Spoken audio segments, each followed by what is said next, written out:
Mesdames et messieurs, nous allons reprendre donc cette journée. Je vous remercie d'être encore plus nombreux que ce matin.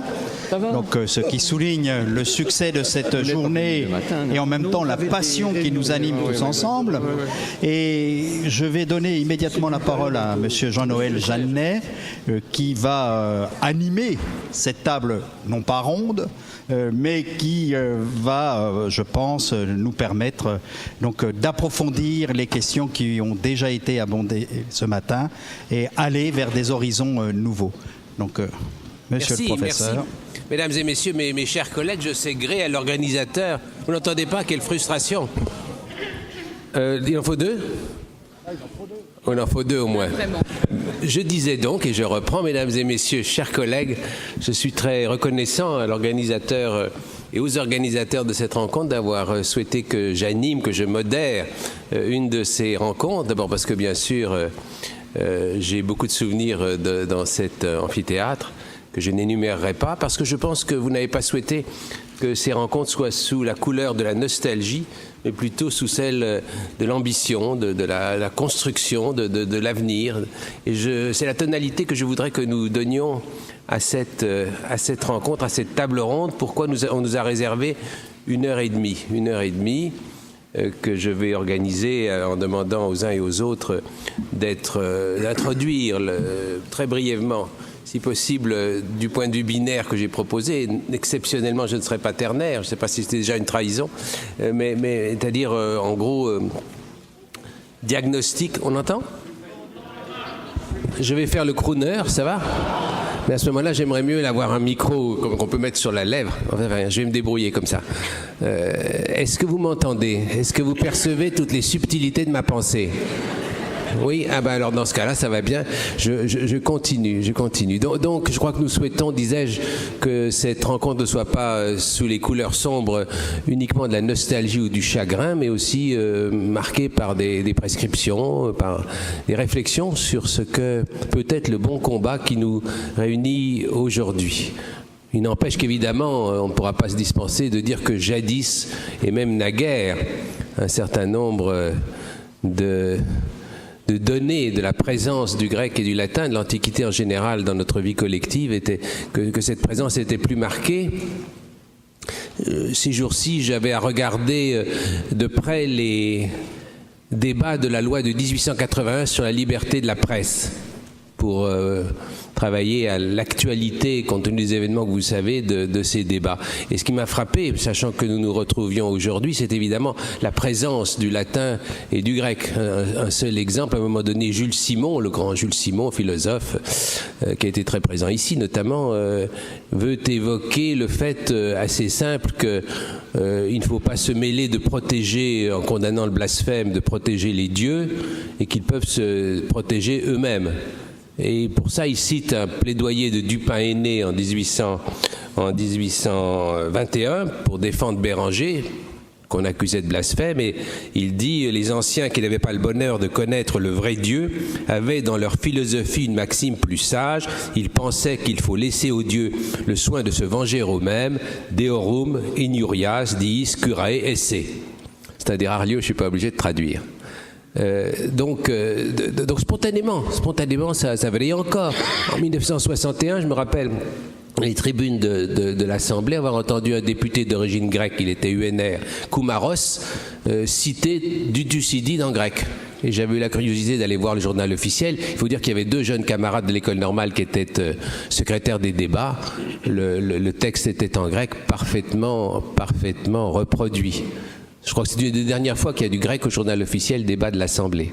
Un peu plus tard, étant évidemment un peu cuistre, m'étant trouvé très tard à la tribune de l'Assemblée nationale, je m'étais amusé à citer du Virgile, parce qu'il y avait très peu de députés, rari nantes ingurgite vasto. J'ai vérifié évidemment après si c'était reproduit. Il y avait une faute de frappe, c'était devenu rari notes. Alors j'ai vu dans cet événement quelque chose comme l'esquisse d'une décrépitude.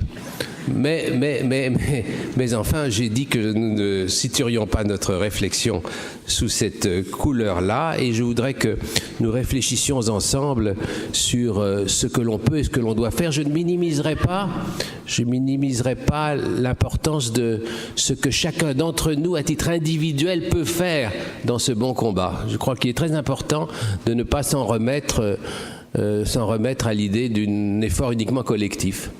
J'ai eu à défendre naguère l'idée d'une bibliothèque numérique européenne, et immédiatement on m'a dit on va appeler ça TEL, The European Library. J'ai dit quoi? Il n'en est absolument pas question, et j'ai proposé une racine mi-grecque, mi-latine, et cette bibliothèque qui n'est pas à la hauteur de ce qu'on avait espéré, mais qui existe, s'appelle désormais Europeana. Et j'ai pris cet événement comme un signe que chacun, nous sommes tous responsables d'une certaine façon. Évidemment, au-delà de nous qui sommes ici rassemblés, parce que nous sommes souvent des spécialistes, il faut que chaque fois que nous connaissons quelqu'un qui, dans l'ordre de l'industrie, dans l'ordre du commerce, dans l'ordre de la politique, a son mot à dire, que nous lui disions « on te surveille, et je te préviens, etc. » Vous ferez les menaces que vous voudrez. Voilà, je n'insiste pas davantage, et mon grand plaisir est de pouvoir organiser ce débat de la façon que je viens de dire, d'accueillir György Karszál, qui est professeur de philologie. Je n'ai pas blessé. De philologie. Attendez, il faut que je me rapproche du micro, c'est très. De philologie classique à l'université de Budapest. Nous avons dîné l'autre soir ensemble. Je crains qu'il y ait un voile un peu chagrin sur votre propos, mais peut-être vous nous surprendrez. Avez-vous repris beaucoup d'enthousiasme et d'optimisme depuis l'autre soir? En tout cas, votre présence ici est pour nous très importante. Plusieurs d'entre vous qui ont envoyé des courriels, des réflexions d'anticipation sur ce débat ont marqué qu'évidemment l'intérêt était de comparer d'un pays à l'autre comment les choses évoluaient. Et la façon dont les choses se passent en Hongrie, nous allons être très gourmands de l'entendre par votre truchement.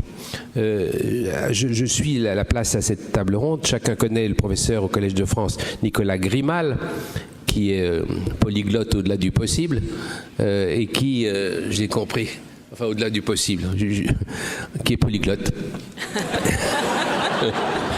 Et qui a été directeur général de l'Institut national d'histoire de l'art, qui a été illustré aussi par la presse. Jamais. Non.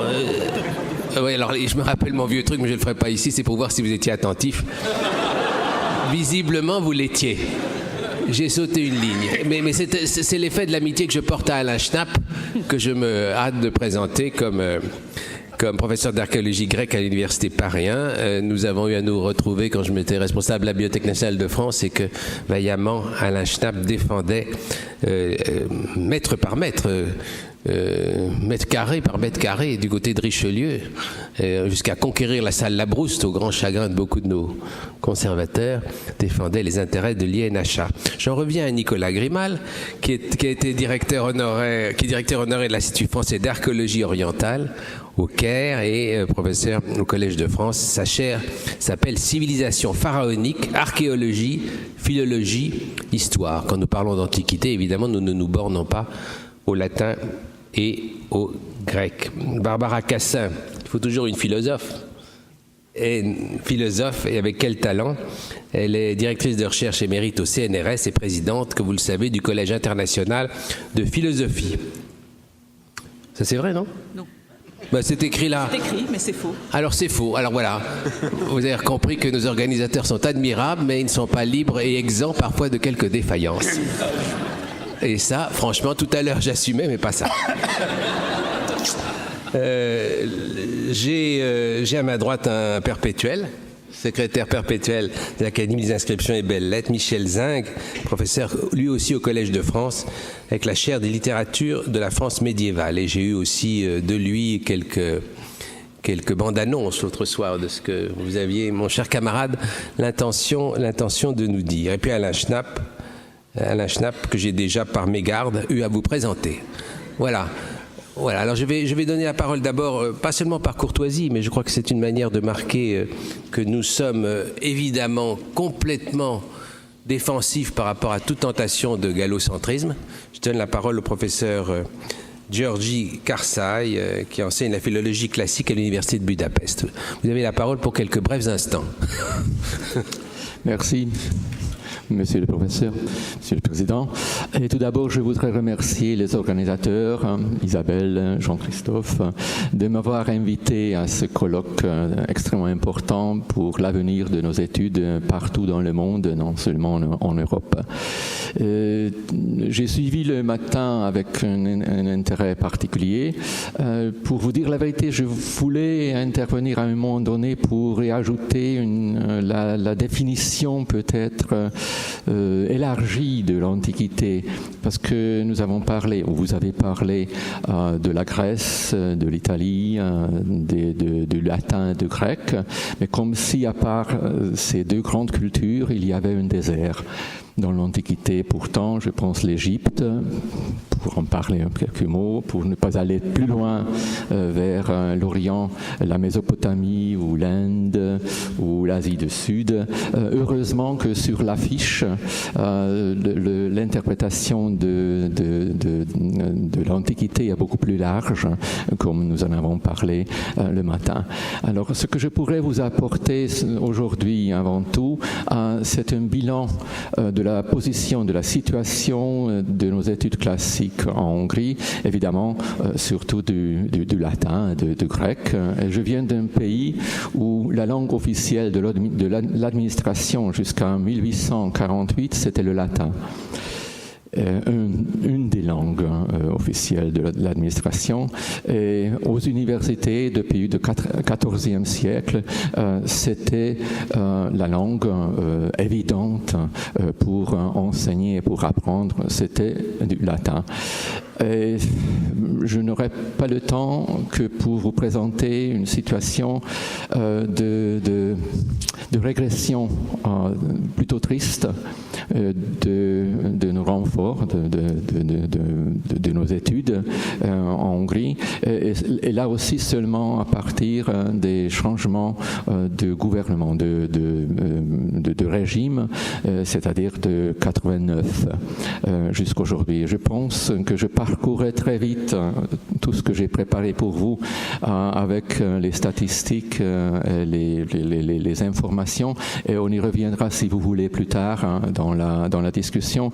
J'ai énormément de choses évidemment à vous dire sur la culture, mais pour fonder vraiment une discussion sur la culture, sur le rôle de la culture antique dans nos quotidiens, je pense qu'il faut commencer évidemment par l'enseignement. Alors là, vous voyez d'abord sur les premières fiches le nombre d'étudiants en philologie classique entre 91 et aujourd'hui. Vous voyez comment ça a changé. Donc après le changement de régime, nous avons eu 15 étudiants en tout de philologie classique proprement dit, donc, qui ont fait du latin et du grec. Puis il y avait une montée spectaculaire que je pourrais vous expliquer, c'était exagéré même en 94. Puis ça s'est stabilisé autour le nombre de 100, 120, qui est pour un pays aussi petit que la Hongrie n'est pas si mal, pour retomber après c'est une chute spectaculaire. Et si je regardais tout en bas de page, vous verrez que nous sommes revenus jusqu'au 18, et je peux vous annoncer déjà la mauvaise nouvelle que ça s'est rétréci encore en vue pour cette année. Alors là, vous verrez en statistique, pour le suivre un peu plus facilement. Et puis, je continue alors le nombre d'étudiants en philologie classique. Et il y a deux sortes de financement chez nous, boursiers d'État et d'autres qui doivent couvrir leurs études à 100%. Donc, vous voyez là, donc on peut y revenir, bien sûr. Le MA, donc dans la formation MA, c'est évidemment on ne le compte que depuis 2009, et on a ça c'est un chiffre qui est plutôt stable, voilà. Et puis les diplômes, donc ça c'est aussi important à voir, que jusqu'à 2012 on a eu les statistiques que j'ai eu accès, et ça c'est, je pense, peut-être le plus intéressant intéressant, ce qui dit presque le plus sur la situation en Hongrie dans l'enseignement supérieur, que c'est le nombre d'étudiants de tout confondu. Vous voyez, c'est un petit pays avec 5 grandes universités à travers le pays. Et regardez les chiffres entre 2011 et 2012. 2011, donc c'était l'année où il y avait les élections en Hongrie. C'était la droite qui a pris le pouvoir. Regardez la chute continuelle qui suit après. Aujourd'hui, nous sommes presque un tiers de moins d'étudiants en enseignement supérieur qu'il y a 3 ans. Et évidemment, ça touche aussi les études classiques, évidemment. Bon, et pour terminer, presque, c'est ce qui est aussi, je pense, alarmant, peut-être comme information, le nombre de professeurs de latin dans les secondaires, que nous avons eu encore, il y a une quinzaine d'années, 344 professeurs de latin et du grec en partie dans les secondaires à travers le pays, et aujourd'hui nous en sommes en 166. Et le matin, déjà, quelqu'un en a parlé, qu'il y a un manque de professeurs parce qu'il y a une demande de la part des élèves, des parents concernant l'Antiquité. Et chez nous, au moins, ça c'est visible et très, très frappant. Et il n'y a pas de réponse à cette demande. Bon, ça c'est pour le voir clair, comment nous en sommes maintenant avec.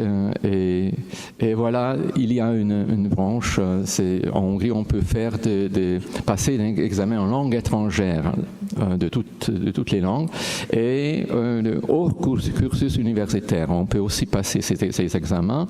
Et donc, là aussi, j'ai pris des statistiques, ces informations, parce que c'est aussi, je pense, plutôt triste de voir qu'en 2003, il y en avait presque 500 par an qui ont passé ces diplômes, qui vaut d'ailleurs beaucoup quand vous cherchez de travail. Ça donne des points de plus, les diplômes de langue. Et le latin, il comptait toujours. Et en 2014, on en a eu seulement 113. Bon, pour commencer, c'est tout ce que je voulais vous dire. Merci beaucoup. Merci. Je suis un peu désolé de vous obliger à restreindre comme ça vos interventions, mais ça permettra tout à l'heure, je crois, un dialogue entre les uns et les autres. En vous écoutant, je me demandais s'il y avait une loi possible, une relation possible entre les gouvernements de droite et les gouvernements de gauche et l'évolution à quoi nous songeons. C'est probablement très compliqué. Enfin, nous aurons peut-être un mot à en dire tout à l'heure. C'est Léon Bérard, si j'ai bonne mémoire, de la Chambre Bleue Horizon, qui avait essayé un bref moment comme ministre de l'Éducation nationale dans les années 20, ça devait s'appeler encore instruction publique, de réintroduire le grec pour tous dans les lycées. Barbara Cassin, qui n'est plus ce que j'ai dit, mais qui l'est encore un peu, en tout cas qui est philosophe, a la parole. Oui, je voudrais prendre les choses d'un point de vue un petit peu différent du point de vue des chiffres et de l'enseignement. Je voudrais prendre les choses du point de vue de l'utilité de ce qui ne sert à rien. Voilà, c'est le titre d'ailleurs d'un livre de Nuccio Ordine qui est très provoquant sur les humanités et qui, à mon avis, est très juste. Et je crois que ma propre expérience en tout cas, consiste à étendre à divers publics, très divers, je dois dire. Ça va des adolescents psychotiques disons aux énarques.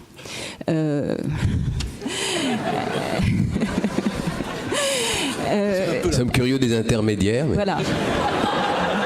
Eh bien, les intermédiaires, c'est les petits-enfants de maternelle et les prisonniers. Voilà.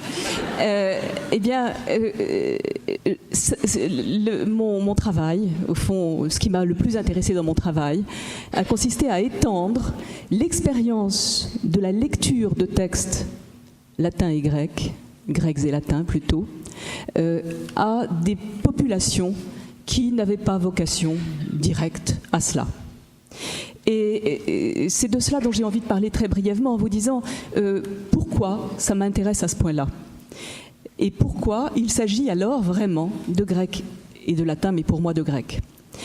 La première phrase de la métaphysique d'Aristote, c'est « Tous les hommes désirent naturellement savoir ». Pas très compliqué et très violent. Très violent parce qu'il s'agit d'un universel. Et d'un universel, irréprochable. Tous les hommes désirent naturellement savoir. Oui, ça veut dire que tous les hommes, d'une certaine manière, ont le même logos. Eh bien justement, je dirais que mon travail le plus intéressant a consisté à compliquer l'universel, à me poser la question de ce logos comme unique ou comme singularisable, particularisable, relativisable. Et mon intérêt pour la philosophie grecque, c'est d'abord qu'elle me permet de travailler des textes en langue. C'est le premier souci que je vous propose d'avoir avec quelque type de public que ce soit. La traduction, et par éminence la traduction d'une langue que plus personne ne parle telle qu'eux, et la traduction de textes dont on sait qu'ils ont été fondateurs de notre, je ne sais pas ce que ça veut dire, culture, je ne sais pas ce que ça veut dire non plus, mais ça fait rien, qu'ils ont été fondateurs en tout cas de quelque chose qu'on pourrait aujourd'hui appeler l'Europe, eh bien, la perception de ces textes dans leur langue et la distance entre ces textes en langue, les textes dont ils sont le palimpseste, car Parménide est un palimpseste d'Homère, car Virgile, tout le monde le sait, est un palimpseste d'Homère, exactement au même titre que Joyce, ou à un autre titre sans doute, que Joyce est un palimpseste d'Homère et via Homère de Virgile. Bien, donc la perception à la fois que ces textes sont des textes en langue et qu'ils sont des textes de texte, voilà ce qui pour moi fonde la culture et fonde une culture partageable et une culture diversement appropriable et une culture qu'on peut, si vous voulez, qui permet de remettre en question un universel sommaire. Donc voilà, pour moi, l'intérêt essentiel d'un travail de traduction. Et c'est pourquoi je me suis intéressée où j'ai travaillé avec 150 collègues à faire un dictionnaire des intraduisibles, c'est-à-dire réfléchir aux symptômes de différence des langues. Et ces langues, n'étant pas seulement le grec et l'allemand, en bon philosophe heideggerien que nous avons été d'une certaine manière en France formés à être et que nous ne sommes pas, Dieu soit loué, pas seulement le grec et l'allemand, mais toute langue. Donc réfléchir à partir de la différence des langues, c'est ce que la traduction d'un texte grec permet de faire à rebours même de l'universalité du logos grec et de la barbarie de ceux qui ne le parlent pas. Voilà.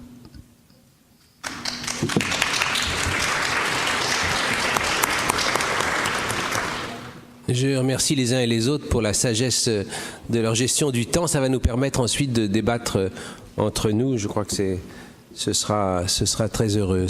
Lost in Translation, c'est un film qui a eu beaucoup de succès et auquel je pensais en vous écoutant.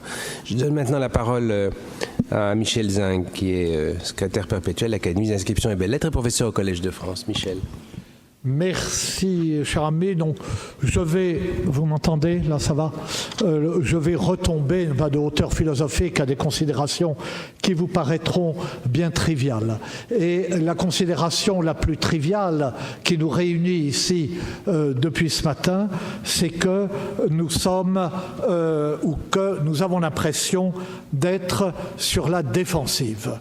Toutes les interventions que nous avons pu entendre le montraient. La défensive, de toutes les façons, nous essayons de nous persuader que nous ne sommes pas sur la défensive, qu'avoir une option de lettres classiques dans un CAPES où il n'y a plus que de la pédagogie, c'est merveilleux et que tout ira bien, qu'il est impossible d'apprendre le latin en 6e et 5e, alors que autrefois, quand on sortait de 5e, on pouvait passer à l'agrégation, etc. Bon. Donc nous sommes sur la défensive parce que nous sommes face à des objections qui sont des objections sans cesse ressassés, que nous nous faisons à nous-mêmes et qui sont vrais. Pourquoi consacrer du temps et de l'énergie à apprendre des langues qu'on ne parle plus, encore que le grec, c'est pas vrai, mais enfin, passons, alors qu'il faut communiquer avec tous les peuples qui occupent l'espace de la Terre, tous les peuples que nous rencontrons, il faut s'ouvrir aux autres, qu'il faut, vous connaissez le discours, qu'il faut savoir l'anglais plus le reste. Et d'autre part, pourquoi fixer de façon privilégiée notre regard sur le passé de notre propre civilisation et aussitôt le spectre du reproche d'être européocentrique, je ne sais pas comment on dit, d'impérialisme, d'arrogance surgit. Ces questions sont essentielles et elles sont fondées, n'est-ce pas ? Mais c'est justement parce qu'elles sont fondées que la meilleure réponse est d'apprendre le latin et le grec. Ce n'est pas une réponse suffisante, mais c'est une réponse nécessaire. Et ça va tellement de soi que j'ai honte de le dire, mais enfin, voilà, nous nous réchauffons en réunissant nos banalités. Toutes les civilisations du monde, sauf la nôtre, ont une relation au passé qui, sous des modalités, dans des conditions diverses, a pour effet que le passé est présent, est vivant, que le passé habite le présent. Et nous, notre seule civilisation, mais ça nous paraît tellement important justement parce que nous sommes une civilisation qui a tendance à être à l'expansion, nous avons le sentiment continuellement d'une rupture, d'une solution de continuité. Tout appel au passé est suspect. Nous nous persuadons que nos idéologies les plus récentes sont à la fois définitives et universelles. Et nous sommes contents comme ça. Moi qui viens des âges obscurs, on me dit toujours nous ne sommes plus au Moyen-Âge. Ben oui, c'est vrai. Bon, voilà. Mais il est tout de même là. Bon. Et du coup, ce qui se passe, c'est que nous scandalisons il y a deux choses. D'une part, nous scandalisons par notre mépris de ce qui nous a fait, de ce que nous sommes, par ce qui paraît un mépris de nous-mêmes. Pourquoi nous oublions-nous nous-mêmes ? Pourquoi ne reconnaissons-nous pas ce que nous sommes et ce qui nous a fait ? Et en même temps, nous perdons sur tous les tableaux parce que nous irritons et nous blessons par l'arrogance de notre idolâtrie de la modernité. Et jusque dans les excès d'aujourd'hui, nous voyons les conséquences de cette irritation à laquelle nous essayons de répondre en irritant toujours davantage. Et comment, d'une façon générale, pouvons-nous prétendre apprendre les langues des uns et des autres, comprendre tout le monde, mélanger les cultures et tout le monde s'embrasse dans une intersubjectivité universelle si nous ne sommes pas capables de faire cet effort de comprendre nos langues, parce que ce sont nos langues. Il n'y a pas un jour où on a dit tiens, ce qui se passe, c'est plus du latin, c'est du français. Ce sont nos langues, c'est toujours la même langue. Et pour le grec, c'est encore bien plus vrai. Si nous ne sommes pas capables de les comprendre dans un état qui n'est plus exactement le nôtre, alors ça, nous ne sommes plus capables de faire, mais nous serions capables de nous entendre avec des gens qui sont à l'autre bout de la terre. Et je suis désolé, mais moi, je suis à l'école des grands esprits, de rejoindre, pour finir, Barbara Cassin, ce qui est, enfin vous le savez tous mieux que moi, ce qui est admirable quand on traduit un texte latin ou grec, c'est qu'on est capable de retrouver avec une précision parfaite la pensée, la sensibilité, les nuances de gens qui sont morts depuis si longtemps. d'une langue, effectivement, qui n'est plus la langue maternelle de personne. Il n'y a pas de plus grande ouverture au monde. D'autres peuples le savent. D'autres peuples ont comme langue vivante leur langue classique. Nous n'avons aucune raison, nous, de renoncer à cela. Non pas de le garder comme une survivance, mais de le garder comme un fondement de la formation de l'esprit.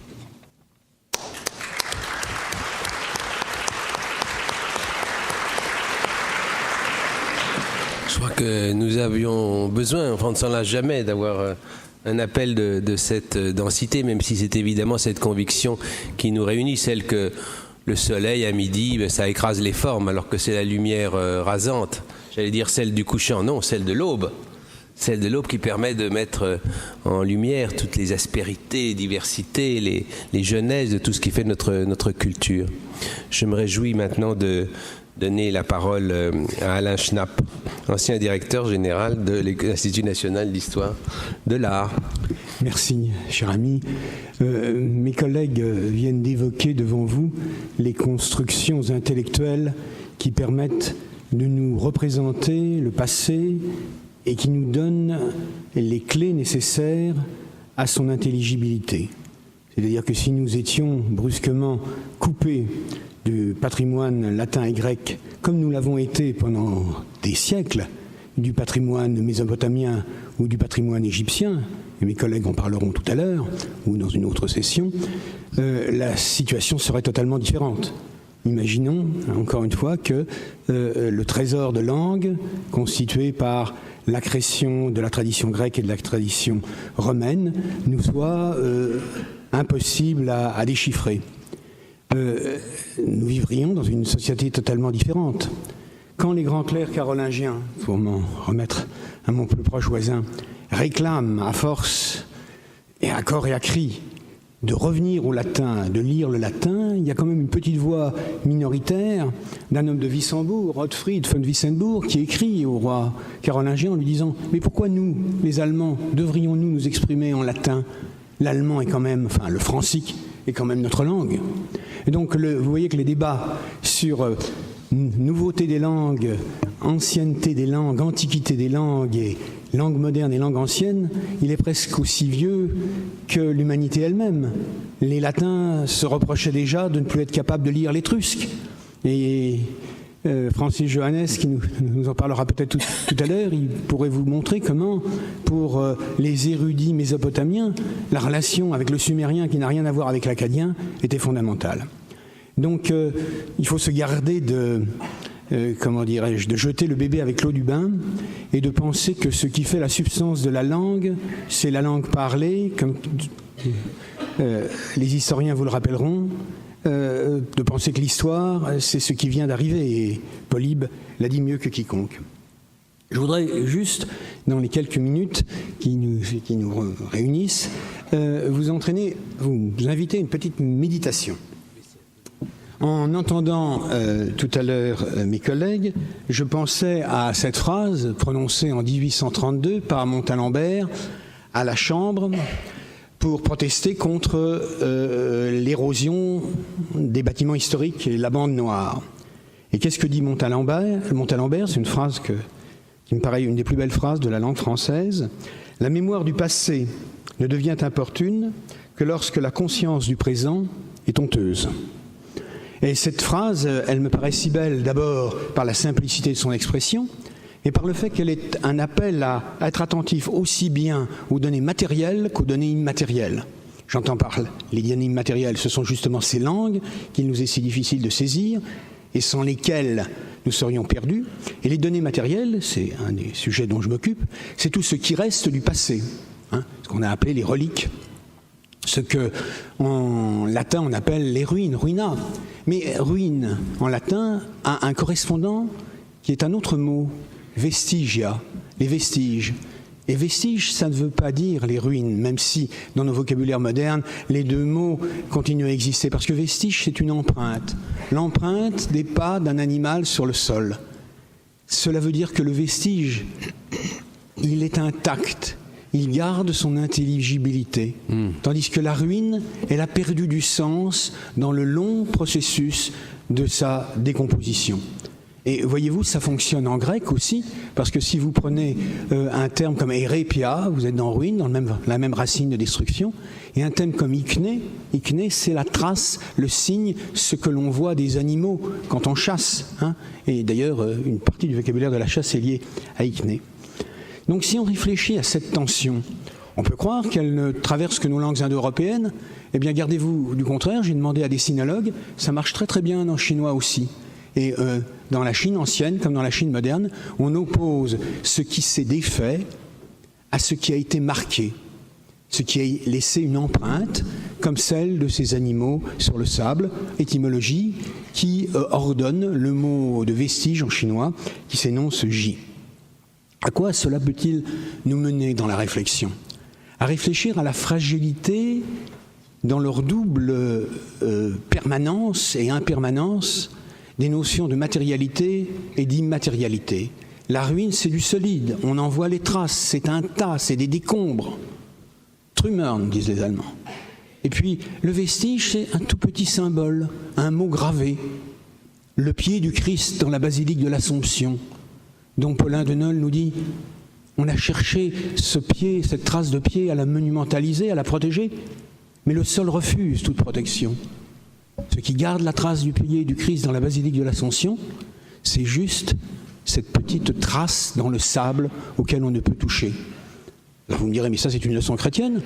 Je vous donne un exemple qui vous montre que chez Denis d'Halicarnasse, quand on vous parle de la maison de Romulus sur le Palatin, qu'est-ce qu'on dit ? Denis d'Halicarnasse dit, sur le Palatin il y a une maison de bois, couverte de chaume, et c'est la maison de Romulus. Et il est sévèrement défendu de la restaurer ou de la protéger. On ne doit intervenir que quand elle montre un léger signe de décrépitude, et à ce moment-là, on remplace un peu de bois et on remplace un peu de chaume. Alors, qu'est-ce que cela veut dire ? Eh bien, essayez de réfléchir en passant de l'hypomonumentalité, de la sous-monumentalité de ces petits arrangements de bois, commun aux Romains de l'Antiquité, mais aussi aux Japonais contemporains. Pensez au rituel du sanctuaire d'Isée, déconstruit et reconstruit tous les 20 ans depuis bientôt 8 siècles, et qui est à la fois un monument de la permanence de la civilisation japonaise et un signe structurel de l'impermanence des choses. Ce qu'on peut, c'est ralentir la décrépitude. Si on n'est pas capable de la ralentir, disent les Japonais, reconstruisons. Et reconstruisons de façon cyclique. Mais il y a un autre thème, et cela va me ramener à notre actualité, qui est celui des destructions volontaires ou involontaires d'Antiquité. C'était le sens de l'appel de Victor Hugo et de Montalembert, disant que dans le fond, on avait plus détruit après la Révolution que pendant, dans la négligence qui s'attachait à la déshérence des biens nationaux.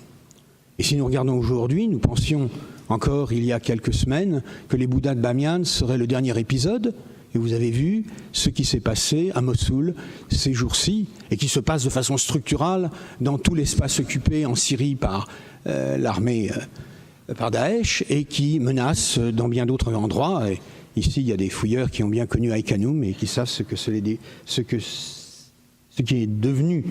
en est devenu d'Aïkanoum. Eh bien, on pourrait croire que cette espèce d'agression contre le passé, de volonté de faire table rase, il est lié à une posture, je dirais, ethnique, culturelle ou religieuse. Pas du tout. Au XIIe siècle, un médecin érudit du Caire, qui s'appelait Ali Baghdadi, a écrit un mémoire sur les pyramides. Et qu'est-ce qu'il dit dans son mémoire, Baghdadi ? Il dit « Les pyramides sont des objets tellement incommensurables que les hommes arrivent à peine à les imaginer et à les penser. Qu'en est-il de ceux mathématiciens ou ingénieurs qui les ont imaginés ? Et qu'en est-il de ceux dépourvus d'esprit qui ont cherché à les détruire ? Le sultan Al-Mamoun fit réunir une armée de 500 ouvriers chargés d'aller détruire la grande pyramide. Et ces ouvriers travaillèrent 3 ans, nous dit Ali Baghdadi.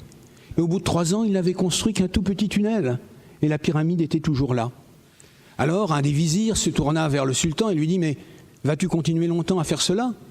Le sultan dit « J'attends un signe. » Et le vizir lui dit « Demande aux ouvriers. » Et les ouvriers dirent au sultan « Nous avons trouvé un petit coffre, ou plutôt une amphore, pleine de pièces d'or.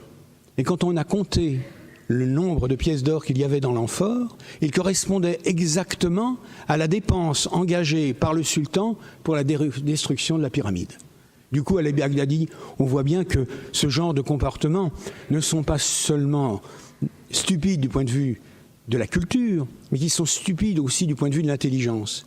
Et que la seule chose qu'un sultan éclairé puisse faire pour le bien de l'Égypte et pour la sauvegarde des pyramides, c'est de les faire visiter aux jeunes enfants. Je m'en tiendrai là.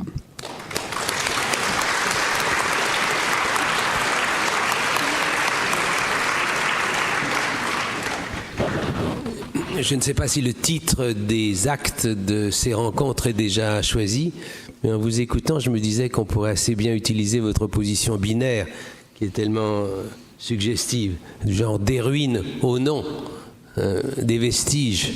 Certes, oui, enfin quelque chose dans cette direction-là. Cette opposition me paraît très, très stimulante. Je me hâte de donner la parole à Nicolas Grimal, puisque très obligeamment, Alain Schnapp lui a tendu le témoin en parlant de l'Égypte. Oui, merci, cher président. Alain a tout dit, en fait. C'est classique, et puis après on parle quand même. C'est une vieille coutume, c'est une vieille pratique. L'apologue d'al-Baghdadi est effectivement très, très intéressant et tout à fait bien situé. Bon, Al-Mamoun ne brillait pas par l'intelligence, hein, il faut quand même bien le dire. Pas plus que les imbéciles autoproclamés qui détruisent les vestiges et les monuments du passé en Syrie et en Irak ne brillent par leur intelligence. C'est même, comme vient de le rappeler Alain Schnapp, très contre-productif. On peut toujours détruire un monument, on peut détruire une pyramide, on peut détruire ce que l'on veut, mais comme nous le savons tous, exegi monumentum aere perennius. C'est-à-dire que tant qu'il y aura un aristotélicien qui voudra apprendre, qui voudra savoir, de toute façon, la culture sera sauvée. Alors je voudrais vous donner, moi, une petite musique, un peu d'espoir. Je n'étais pas là malheureusement ce matin, j'en suis confus, mais j'ai cru comprendre qu'il y avait une certaine déploration sur l'état catastrophique des études classiques, ce qui est vrai, hein, on veut pas. Bon. Mais moi j'apporte un autre regard. Je viens d'un horizon d'abord un peu plus lointain, encore un peu plus au sud, et j'appartiens à une discipline qui n'a jamais été en position culturellement de domination. Nous avons été formés à la mamelle universitaire du latin et du grec, mais avant Champollion, les hiéroglyphes, on ne les connaissait pas. Donc il n'y a pas toute cette implantation. Je ne peux pas dire, moi, que quand je m'exprime, eh bien, ça sonne égyptien. C'est quelque chose de différent. Les modes de pensée sont totalement différents également. Mais l'apport de la culture égyptienne est au même niveau que celui de la culture grecque. D'ailleurs, les Grecs ne s'y trompaient pas, hein. On faisait le voyage en Égypte parce que c'était le lieu de toutes les sagesses. C'était surtout un lieu de toutes les durées. Si l'on réfléchit à la durée des États et à leur profondeur historique, l'Égypte, c'est 4 millénaires d'histoire ininterrompue, avec des hauts et des bas, hein, des révolutions sanglantes, etc. Et à chaque fois, c'est le même régime qui sort. C'est un régime continu. Quel régime au monde peut se vanter d'avoir 4000 ans d'existence? Et ça marchait tellement bien que lorsque les Assyriens... Alors les Assyriens, ils ont été violents, ils ne sont pas assimilés. Mais les Grecs, puis les Romains, eux, au contraire, ont régné sur l'Égypte en se déguisant en Égyptiens. Vous savez, quand vous allez dans les temples du fin fond de l'Égypte, dans le sud lointain, à Esna ou à Dendara, vous avez des cartouches de rois, et vous avez les cartouches des rois qui sont des empereurs romains sur les temples. Alors ils n'y ont jamais mis les pieds, mais ils sont présents sur les temples parce que c'est en leur nom qu'on fait les restaurations. Puis de temps en temps, il y a un cartouche vide. Parce qu'on ne savait même pas comment il s'appelait, l'individu qui était là-bas extrêmement loin et qui était le patron absolu. Le big boss, on ne savait pas qui c'était. Alors, il y a une épithète qui se développe, celui qui habite à Rome. Hein? Alors, c'est un peu ça, si vous voulez. La culture, on peut l'utiliser pour définir le monde, on peut repenser le monde à l'aune de sa propre culture, mais plus on est riche de cultures diverses, plus on peut le construire. Alors, des égyptologues, il n'y en a pas beaucoup, parce qu'on n'enseigne pas l'égyptologie dans les collèges, dans les lycées. Donc c'est une discipline rare qui se mérite. Alors évidemment, le grec et le latin sont en train de devenir des disciplines rares, hélas, mais qui se méritent aussi. C'est-à-dire que nous devons faire vivre cette culture latine, cette culture grecque, à quelque niveau que ce soit. Tout à l'heure, Barbara Cassin évoquait, sans le nommer, des interventions qu'elle fait dans des milieux qui sont loin de nos préoccupations culturelles. Il n'y a pas beaucoup d'aristotéliciens là où on va. Nous avons quelques terrains en commun, enfin un qui va devenir commun bientôt d'ailleurs, qui est un lycée technique de la banlieue nord de Paris, à Aubervilliers. Un lycée... disons qui n'est pas connu pour être Louis le Grand, ni Saint-Louis, ni Henri IV, qui est un lycée où il y a peu de Français de souche, comme on dit, le terme est malheureux, mais c'est quand même comme ça qu'on dit. Nous avons organisé, là, avec un petit groupe de professeurs, des opérations culturelles qui ont démarré il y a quelques années, qui consistaient à apprendre à ces enfants qui sont grands, ce sont généralement des terminales ou des premières, qui viennent de cultures extrêmement différentes, ou, si j'ose dire, de pas de culture du tout, leur apprendre que la culture, c'est quelque chose qui se gagne, qui se conquiert, et que l'on s'approprie. Nous avons fait une expérience la première année, et j'y pense parce que nous sommes dans les lieux mêmes, nous sommes à la Sorbonne. Nous avons présenté des élèves de seconde qui étaient à peu près déscolarisés au concours de poésie Aimé Césaire qui est organisé par la Sorbonne et les étudiants de la Sorbonne. Il y a 8 prix à ce concours. Ils en ont raflé 4. C'est-à-dire qu'ils ont su à la fois comprendre et s'approprier la culture, alors qu'ils en étaient extrêmement loin, enfin de notre culture. Je crois qu'il faut regarder la défense des antiquités de cet œil positif. C'est quelque chose que l'on doit conquérir, c'est un effort constant. C'est un travail constant que je vois, il y a beaucoup d'enseignants dans l'amphi, c'est un travail de tous les jours, mais c'est aussi le travail que font les chercheurs. Tout à l'heure, Alain Schnapp et Michel Zinc évoquaient la traduction et le plaisir qu'il y a à traduire et à travailler dans la langue originelle. Très aimablement, notre président m'a présenté comme polyglotte. Comme disait le regretté Werner Wieseschel, c'était un linguiste hongrois, c'est les 9 premières qui sont difficiles. Après, ça va. J'ai pas dit omniglotte en faisant du latin et du grec conjugué. Voilà. Omniglotte, ça va. Omniglotte, parfait. Et en fait, il y a cette rencontre directe que l'on a avec une culture qui n'est pas la sienne.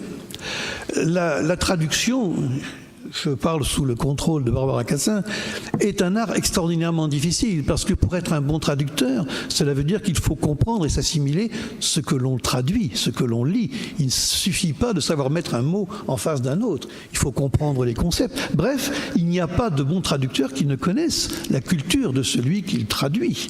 Et que fait l'archéologue? Il fait la même chose, c'est-à-dire qu'il traduit une culture, que ce soit à travers une céramique, un monument, un texte, une structure, et on fait tous la même chose. C'est un travail de rencontre, c'est un travail d'enquête en quelque sorte. C'est-à-dire que, pour terminer, je dirais que nous sommes capables de sortir de nous-mêmes, de regarder l'autre et de nous mettre à la place de l'autre pour comprendre.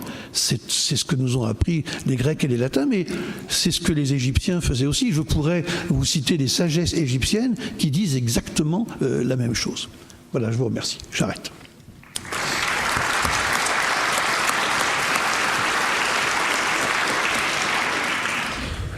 Il y a un thème sur lequel, que vous n'avez pas évoqué, sur lequel j'aimerais vous consulter, ce sont les liens entre l'évolution des religions dominantes ou éventuellement dominées et l'histoire du latin et du grec. Je pense évidemment à mon cher Clémenceau, qui lorsqu'il tombe amoureux à 83 ans, c'est un exemple que de plus en plus je salue, d'une dame et veut lui offrir une preuve de son amour, il lui donne un Démosthène. Elle avait demandé à Lincoln, non, je vous donne un Démosthène. Et c'est lui qui avait été si chagrin de la disparition du grand Pan. Il en a fait le titre d'un de ses livres. Je me demande ce qu'on peut relier entre l'évolution de la pratique des religions anciennes, plus récentes sur nos territoires, et la pratique du latin et du grec. Tout en n'étant pas de la Chapelle, je me suis trouvé par hasard en 1965 assister à la conférence de presse de Monseigneur Hopman qui rendait compte d'une des dernières sessions du Concile de Vatican II. J'ai encore dans l'oreille ce qui traduisait d'un évêque qui disait à un autre « Véhémentaire, mais il est vos contra opinionem tuam ». Ce qui, évidemment, n'était peut-être pas du latin très raffiné, mais il me semble que ça peut ouvrir quelques réflexions si vous le souhaitez, ou bien vous pouvez aussi parler d'autre chose. Puisque nous avons quelques minutes et que je souhaite que vous dialoguiez ensemble. Les religions. Michel Zing. Oui, mais là, les religions, je suis dedans, au moins professionnellement, parce que mon latin à moi, c'est le latin médiéval, et ce latin médiéval est porté par l'Église. Il est porté par l'Église, ce qui fait que les protestations germaniques contre le latin, auxquelles faisait allusion Alain Schnapp, ont été rares, parce que l'évangélisation a apporté avec le latin l'écriture, et qu'il y a eu une osmose extrêmement forte entre les langues celtiques et germaniques et le latin. Mais il est évident que l'Église a rendu le latin vivant non seulement dans le domaine religieux, mais dans le domaine intellectuel. Ce qui fait que le latin est la langue universelle de l'Europe occidentale, comme le grec de l'Europe orientale, c'est la présence de l'Église. Ce qui fait que les Slaves ont écrit, c'est parce que Saint Cyril a tiré de l'alphabet grec l'alphabet cyrillique. De sorte que je n'ose pas aller trop loin dans ce domaine, parce que nous devons tellement à cette tradition qui est une tradition religieuse, qu'aujourd'hui, où la laïcité est une religion comme une autre, simplement un peu moins tolérante que les autres, si je vais plus loin... Oh, véhémentaire, mais les veaux contre opinionem tuam. Si je vais plus loin, je vais me retrouver en prison. Je ne développe pas ce thème, et quand on est médiéviste, on marche sur des œufs à cause de ça. Est-ce que ces œufs, d'autres souhaitent marcher dessus, à cette table ? Quand on est païen, on marche aussi sur des œufs, parce qu'il se trouve qu'il s'agit de panthéon et pas d'église. Et c'est peut-être ainsi que... Je pense que c'est une comparaison que propose Humboldt à propos des langues. Il dit les langues, c'est un panthéon, elles composent un panthéon et non une église. Et de même, les traductions, il y a plus d'une bonne traduction, il y a plus d'une langue, et voilà qui fait panthéon et non église. Attends, j'aimerais faire une deuxième remarque, si vous permettez. Oui, surtout devant le micro. Devant le micro, bon. Je suis ravi que vous me parliez, mais parlez haut. Je pense que l'un des travaux qui serait intéressant à mener aujourd'hui, c'est une réflexion. Quand vous parlez de religion, vous pensez, me semble-t-il, essentiellement au monothéisme et aux trois monothéismes.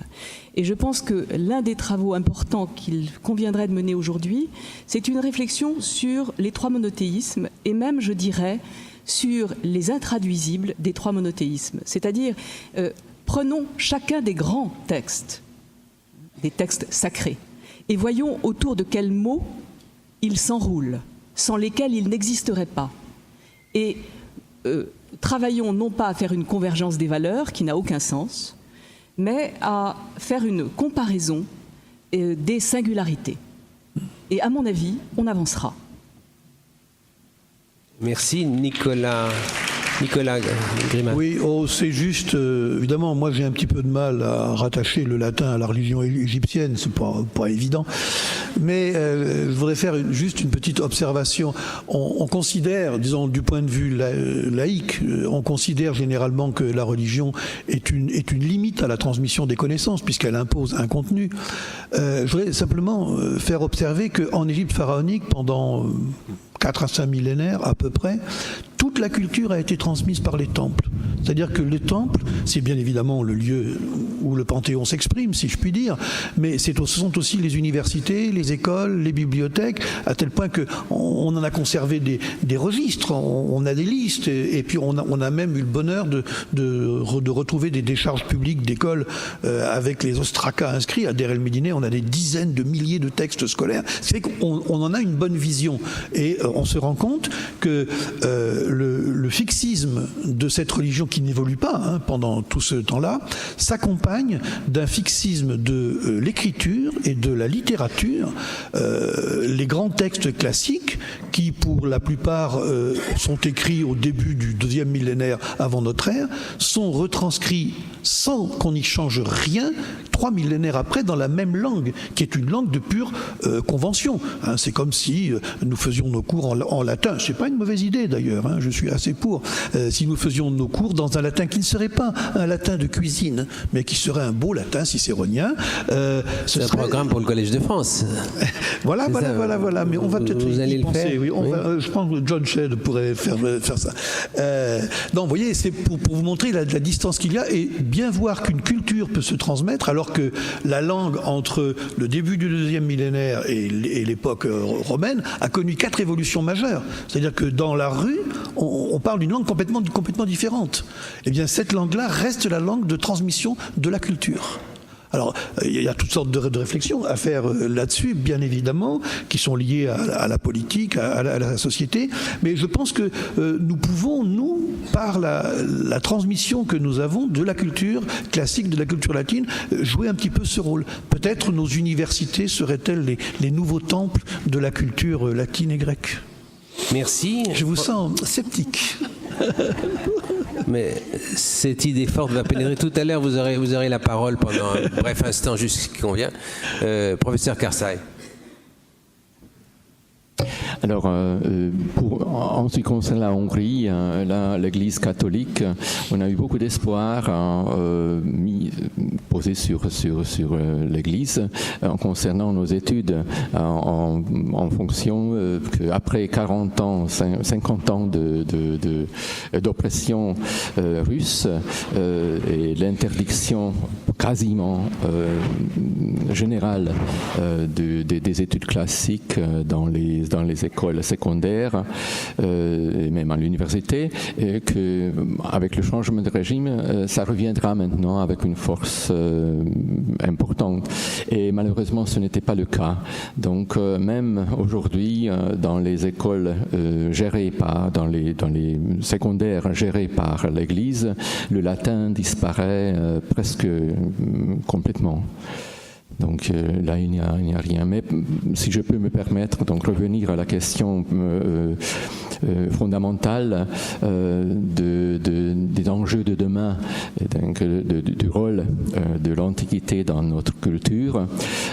Pendant très très longtemps, pendant plusieurs décennies, j'avais du mal toujours à répondre à des questions: à quoi ça sert le latin, le grec. Et évidemment, j'ai donné la réponse automatiquement de linguistique, culturel, que c'est notre fondament. Et un collègue anglais m'a donné une réponse que je partagerai avec vous maintenant, il y a quelques ans, qui m'a donné vraiment la réponse, je pense, valable pour très, très important aussi. Il y a une dizaine d'années à Oxford, il y avait une réunion des PDG des plus grandes banques anglaises. Et ils étaient 8 autour d'une table qui ne se connaissaient pas ou pas très bien, et ils ont commencé à discuter. Au bout d'une demi-heure, ça se révélait que le point commun de ces 8 PDG de banques, 6 ont été diplômés de philologie classique. Donc, ce qui veut dire pour moi que c'est une ouverture d'esprit qui est le plus important dans nos études. Si on peut devenir un banquier éminent grâce au latin et du grec, je ne pense pas que nous devons nous défendre vraiment par rapport aux critiques. Un autre sujet, donc, non, maintenant je m'arrête après. Oui, donc il faut que vous formiez tous des banquiers. Voilà. Nous allons y employer. Alain ? Pardon, Alain, puis... oui. Oui, en vous entendant proposer cette réflexion sur la religion et la langue, j'ai pensé à un événement qui est important pour les archéologues, qui est la redécouverte des écritures du Nord, et notamment des runes. En 1578, c'est un événement intéressant, le gouverneur de Holstein, Heinrich Rantzau, qui était un élève de Melanchthon, grand hébraïste et grand helléniste, fait exécuter des fouilles sur le site de Gelling.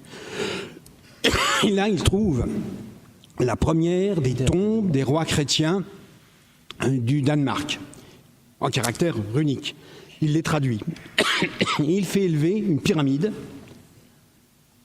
en mémoire de cette fouille. Et cette pyramide, elle est ainsi inscrite. L'an 4000 et des quelques poussières de la création du monde. L'an 2700 du déluge, l'an 1578 de la naissance de Jésus-Christ, l'an 800 de la naissance de Mahomet. J'ai fait ériger cette pierre en souvenir des fondateurs de la première dynastie chrétienne du monde scandinave. Donc cela va dans le sens que vous avez évoqué les uns après les autres ici, c'est que donc il s'exprime en latin. Il est lui-même un des théoriciens du retour aux langues vernaculaires en tant que protestant. Il redécouvre le norrois et en même temps, il est le premier chrétien, à ma connaissance, à essayer de donner un calendrier compatible avec le calendrier islamique. Je voulais simplement, je ne voudrais pas avoir été mal compris. Je ne parlais pas du tout du contenu des religions, mais du rôle que la religion dominante au Moyen-Âge, qui est bien évidemment le christianisme, a joué au regard des langues. Et pour dire en 2 mots, cette religion s'est trouvée prise dans une contradiction, comme elle l'a souvent été. D'une part, le latin était sa seule langue de culture, la langue de la pensée, la langue de la prière, sa langue. D'un autre côté, la caractéristique du christianisme est que c'est une religion fondamentalement populaire, en ce sens qu'elle a besoin d'une adhésion personnelle. C'est une religion qui repose sur l'adhésion personnelle. De sorte que cette même Église, qui a été la conservatrice du latin jusqu'au milieu du XXe siècle, a aussi promu la langue vernaculaire. Ce qui fait qu'une langue comme le français, mais les autres langues de l'Europe, une langue comme le français est devenue très vite, très peu de temps après sa naissance, une langue de culture, une langue littéraire et une langue écrite. C'est parce que cette Église, dont le latin était la langue, avait besoin de s'adresser au peuple dans sa langue. Et du coup, elle a été prise ensuite, entre dans tout un réseau dans lequel elle essayait de se débrouiller. D'un côté, de conserver la pureté du latin, parce qu'elle était sensible à la qualité de la langue, d'où les renaissances successives, renaissance carolingienne, renaissance du XIIe siècle, renaissance de la fin du XIIIe siècle en Italie, renaissance du premier humanisme français au XIVe siècle, renaissance française au XVIe siècle. En même temps, le latin avait besoin d'être une langue vivante et donc évoluait. Alors, vu de votre latin cicéronien, c'est du latin de cuisine, mais c'est un latin qui a ses qualités propres et qui en particulier ses qualités poétiques, qui a été de la poésie rythmique, qui n'est pas du tout une poésie négligeable. Et dans le même temps, cette même Église a favorisé, et les clercs, puisqu'ils avaient le monopole de l'écriture, a favorisé le développement et la notation d'une littérature en langue vulgaire qui est la nôtre et qui n'est pas seulement une littérature religieuse. De sorte que nous lui devons à la fois la conservation du latin et notre langue, qui est peut-être une menace pour le latin. Sinon, sans elle, à la Sorbonne, on ne parlerait que latin, certainement. Si vous voulez. C'est peut-être un élément de réponse à une question naïve que je me suis toujours posée. Comment se fait-il que le grec d'aujourd'hui soit tellement plus proche du grec ancien et permette au grec contemporain de le connaître que pour les Italiens ou les Français, le latin? C'est une question naïve, mais vous avez déjà esquissé, je ne m'y attendais pas, quelques éléments de réponse. C'est à cause des catholiques. Il n'est pas proche du tout. Non, d'abord, pendant très longtemps, ce sont les mêmes chrétiens partout. Le schisme est quand même récent. Et d'autre part, non. Il dit ça. Ah ben bon, je ne sais pas assez quelle est la situation grèce. Ici, c'est parce que ça dépendait du mixage des éléments autochtones et des éléments importés dans la langue. La présence des Gaulois, la présence germanique plus ou moins forte selon les régions, les accents de chacun. Le fait aussi, probablement, que ça ne vaut pas pour l'Italie, mais que le latin était tout de même une langue importée. C'était une langue qu'on apprenait de la bouche de marchands, de soldats, etc. C'est pas la même chose que d'être sur place en Grèce. Mais sinon, j'en sais rien, où les Grecs sont plus attentifs que nous à la langue. Regardez les Islandais, ils sont 320 000, leur langue n'a pas bougé depuis le XIIIe siècle. Mais non, mais c'est la même langue que le norvégien. Les Norvégiens ont été moins attentifs. Le norvégien moderne est un peu différent de la langue des sagas. Les Islandais, c'est la même langue. Et pendant la Deuxième Guerre mondiale, c'est parce qu'ils faisaient mieux d'ailleurs, alors que le monde était à feu et à sang, le Parlement islandais se battait pour savoir si dans les sagas, on pouvait remplacer la copule et og par ol, n'est-ce pas, si on pouvait moderniser ça. Ils étaient fous. Mais c'était un effort volontaire absolu par respect d'une littérature. Il n'y a que ça. Merci beaucoup. Il vous reste un quart d'heure pour que vous exprimiez tous. Qui souhaite... Une demi-heure. Ah. De quoi, quand ta faveur, l'amitié m'entreprennent, ma générosité doit répondre à la tienne. Donc très bien, on va une demi-heure, ça va être quel luxe. Qui souhaite la parole? Il y a 2 jeunes femmes qui sont prêtes à passer le micro à qui le souhaite. Naturellement, comme on dit traditionnellement, ce sont des questions et non pas des propos longuement étendus que nous souhaitons attendre. Alors, je voudrais seulement m'introduire. Nous n'entendons pas. Ça permet de répondre plus librement, mais quand même.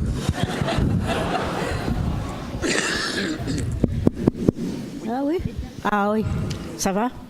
Je suis Jenny Strauss-Clay, je suis ambassadeur de la société. Excusez-moi, des études classiques des États-Unis.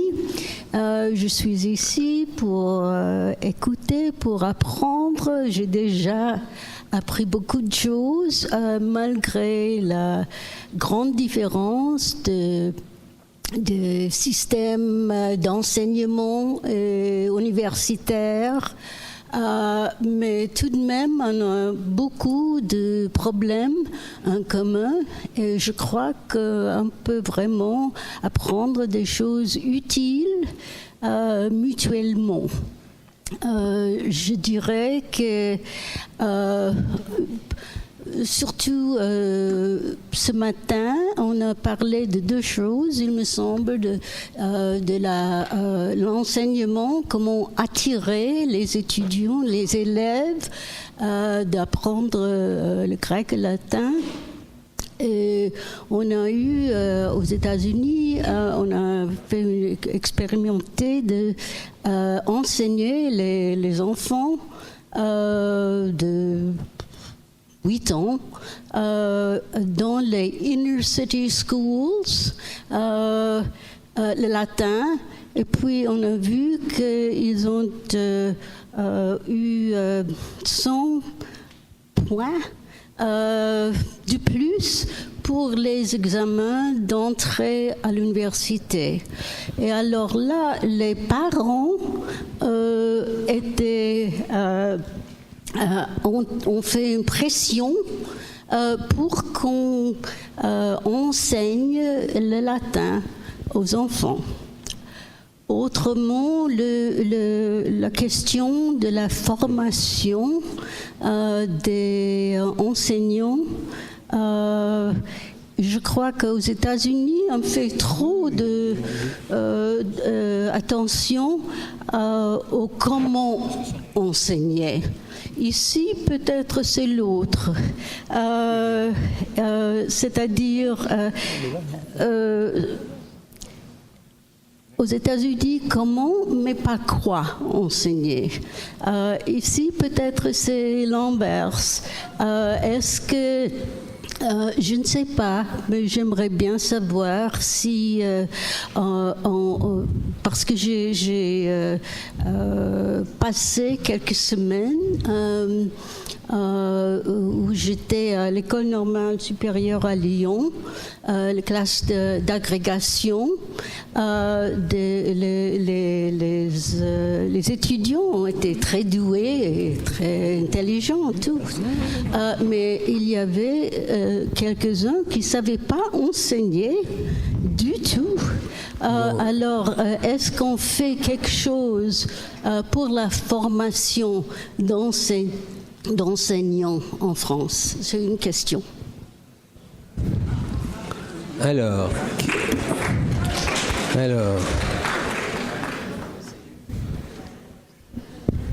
un fandom, Regina Jubès, Renovari de Lorem, c'est ça qu'on peut éventuellement dire. Qu'est-ce que vous souhaitez répondre à cette vous souhaitez répondre? Micro. Présentez-vous, peut-être il y a des actes. Isabelle Cogitor pour la Place. À vrai dire, on n'essaye pas vraiment, on essaie surtout pour le moment de lister toutes les questions. Certaines n'appellent pas de réponse ou vont faire se lever d'autres questions. Donc c'est peut-être surtout qu'on fasse circuler. Vous intervenez comme organisatrice? Oui. Ah, très bien. Très bien. Je profite comme vous m'avez donné la parole, mais je la rends. Très bien, mais alors moi je suis tout prêt à me plier à votre suggestion. Donc tout le monde parle et on ne répond pas, c'est ça? Moi je veux bien. Si c'est... Très bien, mais... Oui, j'ai pas très bien compris, mais très bien. Donc vous suggérez qu'il y ait une série de questions, c'est ça, madame? Vous suggérez qu'il y ait une série de questions? Une question à droite. Bon, très bien. On m'avait pas expliqué ça, mais on va enregistrer les questions alors. Enfin, 2 ou 3, oui. Oui, alors je suis très contente que ça commence par une américaine parce que j'étais un peu embêtée d'abord qu'on ne rende pas hommage aussi à l'ancien et au nouveau monde parce que finalement c'est la même base de culture. C'est pas la même culture, mais c'est la même base de culture et qu'aux États-Unis ils font énormément pour le latin et le grec en particulier, mais pour d'autres choses aussi. Et dans la foulée, ce qui me gêne un peu, c'est qu'on a l'air de se parler entre gens convaincus. Et de ne pas apporter l'expérience européenne. Je vis en Allemagne, j'organise un festival européen, on va finir par le savoir, et nous avons été d'ailleurs en Hongrie à la Fondation Caroli, nous avons été invités au Portugal, à l'université de Coimbra, et nous avons reçu des Portugais, et je me suis aperçue au fil du temps, c'est la 10e année du festival, donc je me suis aperçue au fil du temps que nous ne parlions pas du tout de la même chose en Europe. Et que l'Europe ne se réduit pas à l'euro. Et l'Europe, d'ailleurs, à Bruxelles, on croyait que c'était une déesse et non pas une princesse, ce qui est un peu ennuyeux, en la mettant sur les billets de banque. Tant qu'on ne parlera pas culture, tant qu'on ne parlera pas de notre plateforme de ressemblance, on ne pourra pas parler de nos différences. Et l'Europe ne peut pas se construire si ce n'est pas une Europe culturelle qui a toujours existé, bien entendu, qui lie le nouveau monde à nous pour le meilleur et pour le pire. Voilà ce que je voulais dire. Mais c'est interrogatif que nous voudrions. Alors, l'interrogation, c'est est-ce qu'on a bien conscience à l'université française et dans les diverses instances reliées, que tout se joue peut-être en dehors aussi de l'université, en dehors des collèges et des lycées, en dehors de l'éducation nationale, mais que vous avez cette réponse, ce tropisme à apporter, de vous tourner pour les jeunes générations vers une réponse européenne. Alors, peut-être notre ami hongrois va dire un mot. Oui, je suis tout à fait d'accord avec vous, madame. Je peux vous rapporter ma propre expérience en ce qui concerne qu'il faut sortir des milieux universitaires et des milieux scolaires, en fait, pour nous approcher, nous, gens convaincus des valeurs de l'Antiquité, vers un public beaucoup plus large. Donc, moi-même, j'ai lancé il y a 2 ans un programme de théâtre d'initiation. Et je prends des pièces grecques et romaines, évidemment en traduction, J'ai des acteurs professionnels, les meilleurs du pays d'ailleurs, des vraies vedettes. J'ai cherché un théâtre à Budapest qui a à bras ouverts d'ailleurs accepté mon programme proposé de 12 parties et avec un metteur en scène professionnel. Alors nous organisons des spectacles qui se déroulent de la façon suivante. Je suis sur scène, moi-même, qui n'était jamais acteur, ne voulait jamais être sur scène d'ailleurs. Et je commence avec une explication de contexte, de l'auteur, de la pièce, de la mythologie, de tout, si c'est de l'histoire antique, etc. Et puis, les acteurs commencent à jouer la pièce, scène par scène.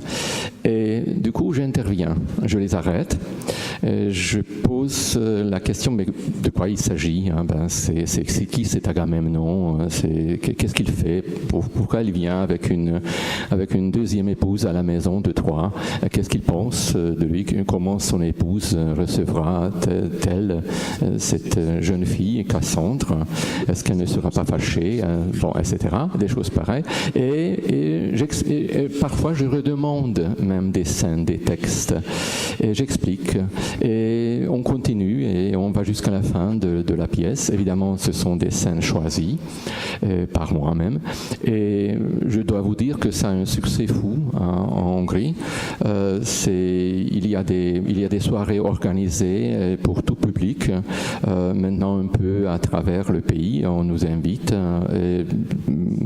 Voilà, je vous donne cette idée volontiers, adaptez là où vous voulez. Et croyez-moi qu'avec une préparation très attentive et approfondie, ça marchera. J'en suis convaincu que ça marchera aussi en France et ailleurs. Merci. Merci. Autre question? On va faire la même chose, visiblement. Autre question, monsieur, je vous en prie.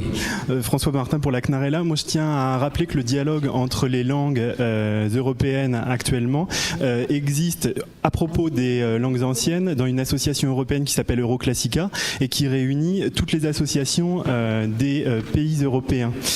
C'est important parce qu'il existe un concours qui a été mis en place au niveau du latin et au niveau du grec aussi, qui réunit plusieurs milliers de collégiens et de lycéens, voire d'étudiants des différents pays.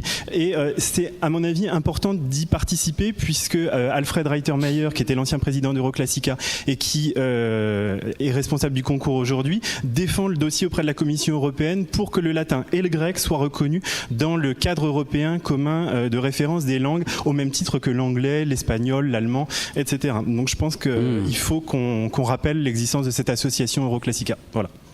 Très juste intervention.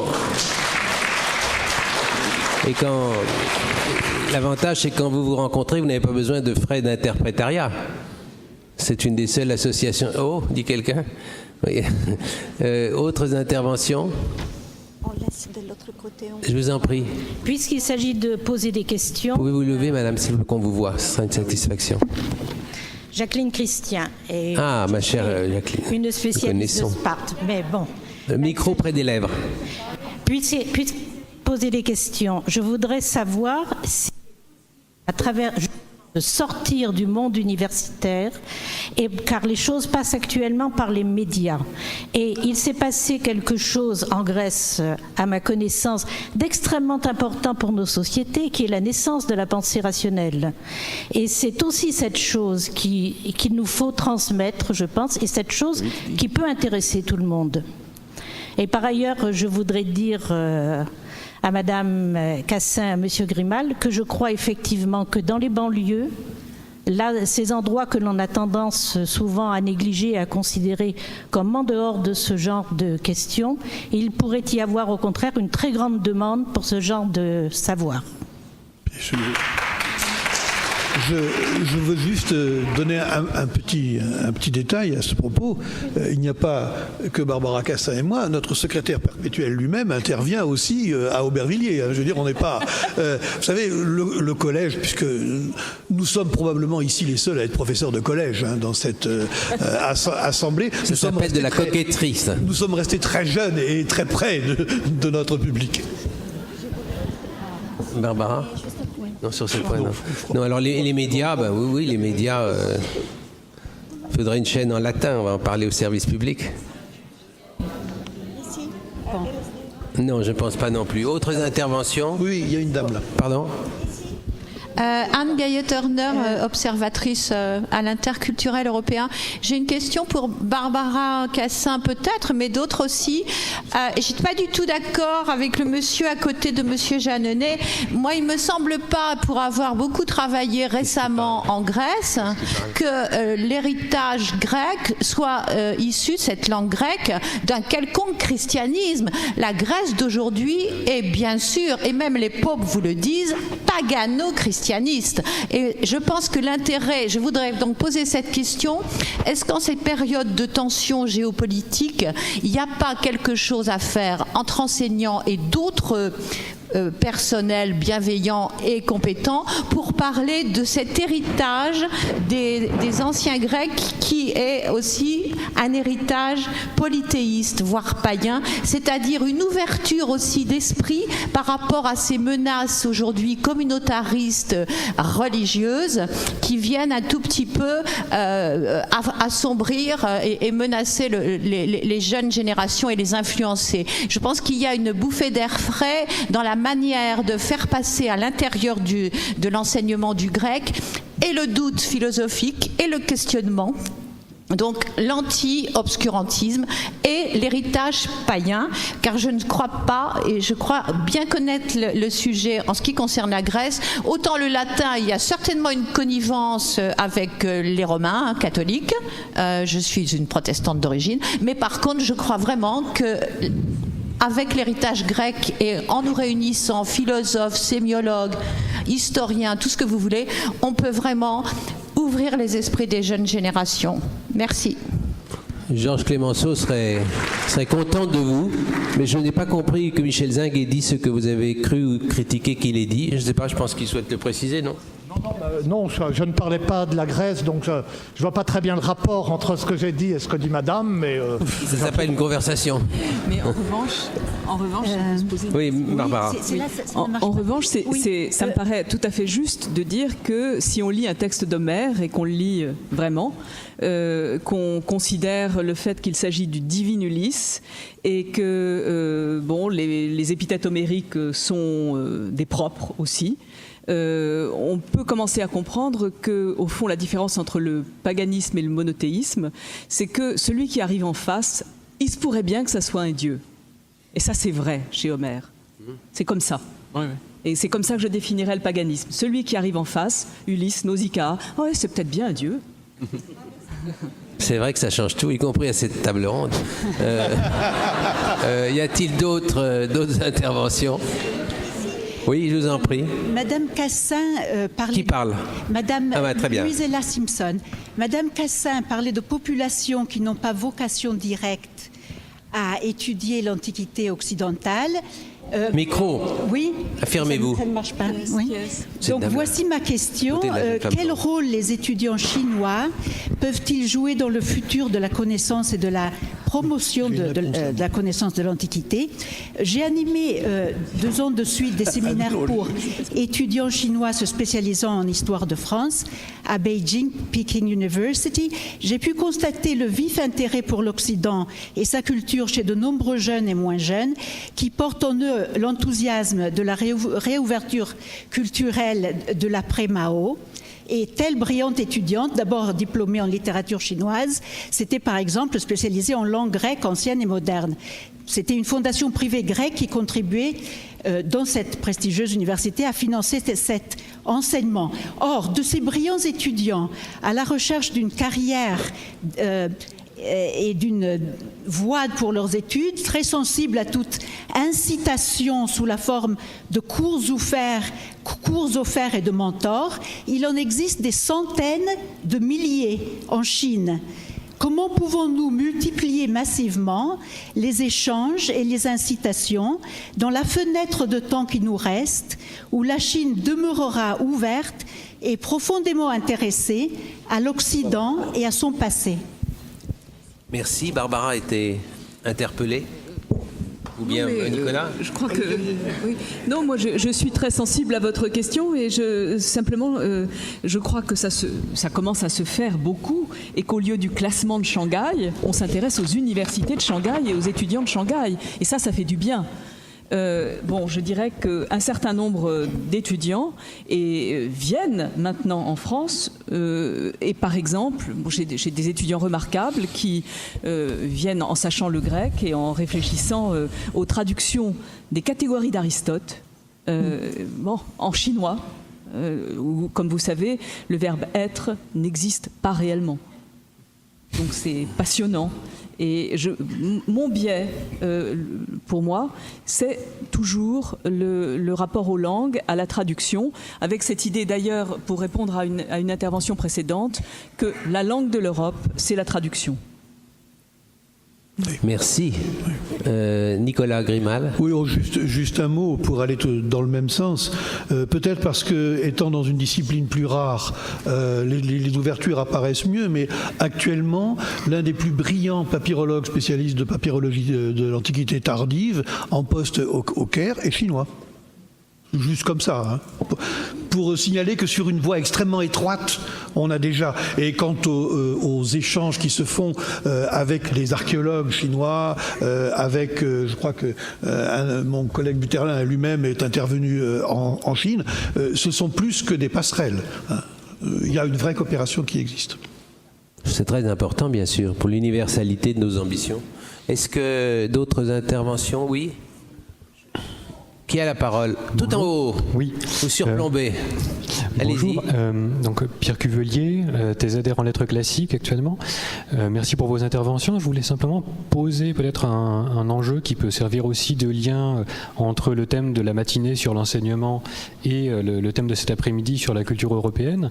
Alors j'aimerais tenter d'élargir un peu, encore plus, l'ère spatiale qu'on considère en étendant à toute la planète et en parlant un peu des enjeux de l'histoire globale, parce qu'on parle souvent évidemment de mondialisation, etc. etc.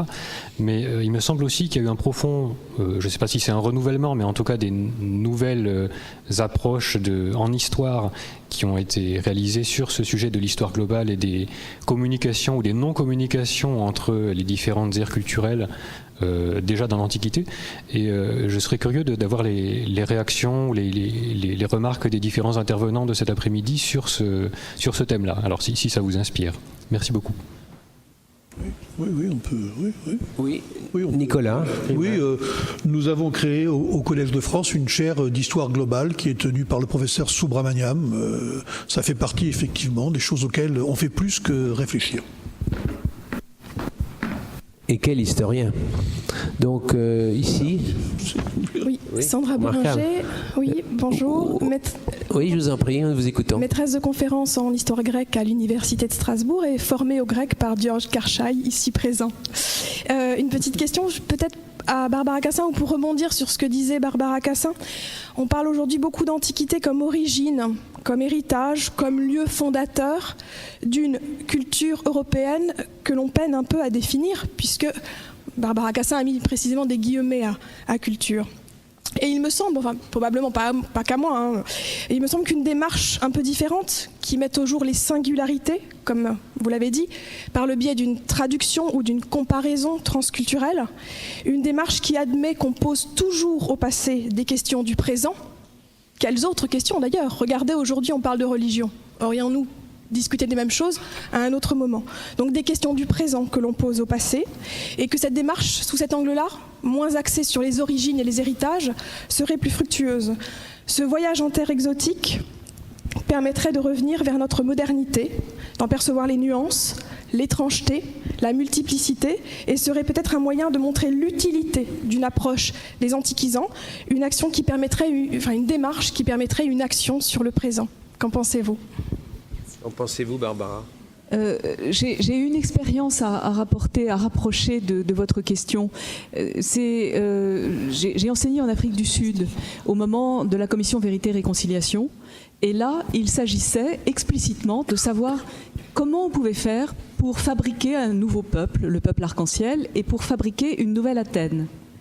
Et donc j'ai travaillé avec les politiques d'alors et du lieu, et de l'ANC notamment, et je me suis aperçu que finalement il y avait des phrases de Desmond Tutu qui étaient absolument des phrases de Gorgias. Et ça, c'est assez extraordinaire. Gorgias, dans l'éloge d'Hélène, dit le logos est un grand despote, un grand tyran, tyrannos, qui, avec le plus petit et le plus inapparent des corps, apotéleille, parachève, performe les actes les plus divins. Et Desmond Tutu, pour expliquer ce que faisait la commission Vérité et Réconciliation, et que ça se faisait avec des mots et en langue, et avec des paroles, des mots en langue, il faudrait revenir là-dessus, parce qu'il y avait 12 langues parlées, 12 langues officielles, disait quelque chose comme, je crois que je cite à peu près exactement, on dit d'habitude que le langage dit des choses. La commission n'est pas de cet avis. La commission pense que le langage, discours et rhétorique, fait les choses. Il crée le monde, il crée le peuple arc-en-ciel. Et donc vous voyez, là, il y a une application absolument immédiate du rapport entre culture et politique via ce qu'on appelle très mal la rhétorique. Oui, non, je veux dire qu'on est tous, je crois, on en est persuadés, on est tous platoniciens de ce point de vue-là. Non, pas moi. Une minute, je viens au Logos, une petite minute. Faites-moi crédit, Barbara. Il est des cultures pour lesquelles le verbe est totalement créateur. La nôtre même, je vous le rappelle, le verbe est créateur. Et pour revenir à ce que je connais le moins mal, les anciens Égyptiens, eh bien, le monde que l'on décrit, c'est le monde vrai, mais c'est pas le monde réel, forcément. La vérité, c'est celle des mots, et la réalité n'est pas toujours la vérité. Autres interventions? Non, je veux dire que nous atteignons notre... Est-ce qu'à cette table, quelqu'un regrette infiniment de n'avoir pas dit quelque chose? Non? Encore une heure. Dernière question, parce que nous approchons de la fin.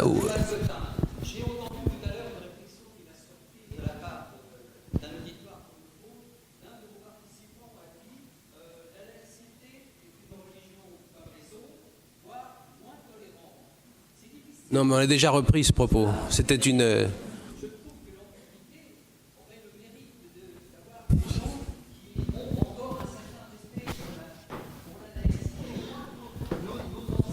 Aurait apprécié aujourd'hui que nous puissions être entrés en laïcité. Donc je dis à ce monsieur, je suis désolé, je n'aurais pas dû entendre cela à l'intérieur de la Sorbonne. Merci. Allez, défends-toi. Michel Zinc pour la défense. C'est pas très difficile. C'est parce que je suis un fervent défenseur de la laïcité que je trouve qu'il faut s'entendre sur les mots et que la tolérance s'applique aussi à la laïcité. Il ne faut pas perdre son identité, même dans la défense d'une bonne cause. Y a-t-il... si une dernière question surgit, elle peut le faire. Sinon, nous avons déjà débordé quelque peu grâce à la bienveillance des organisateurs. Je remercie infiniment tous ceux qui ont été présents. Je pensais à un autre moment qui m'avait frappé en vous écoutant. C'était, vous avez évoqué, Barbara, l'ENA. Alors, les énarques, bon, il y en a peut-être moins ici que qu'en d'autres instances. Et je ne me donnerai pas la facilité de critiquer ni de défendre. Simplement, j'évoque l'ENA, la première, celle que vous connaissez de 1848, celle qui était le fruit des cogitations des Saint-Simoniens, en particulier Hippolyte Carnot et Jean Reynaud, son secrétaire d'État. Et devant la Chambre, quelqu'un s'est dressé, un député, en disant « Il paraît que vous voulez leur faire apprendre à vos élèves les sources de l'hindouisme. » Ce serait plus joli pour mon anecdote si c'était les sources du grec, mais comme c'était évident à ce moment-là, ils ont dit les sources de l'hindouisme. À quoi ça sert? Et le secrétaire d'État s'est simplement dressé en disant « À faire des hommes, monsieur. » Ce sera ma conclusion. Et naturellement, j'aurais dû dire... Voilà.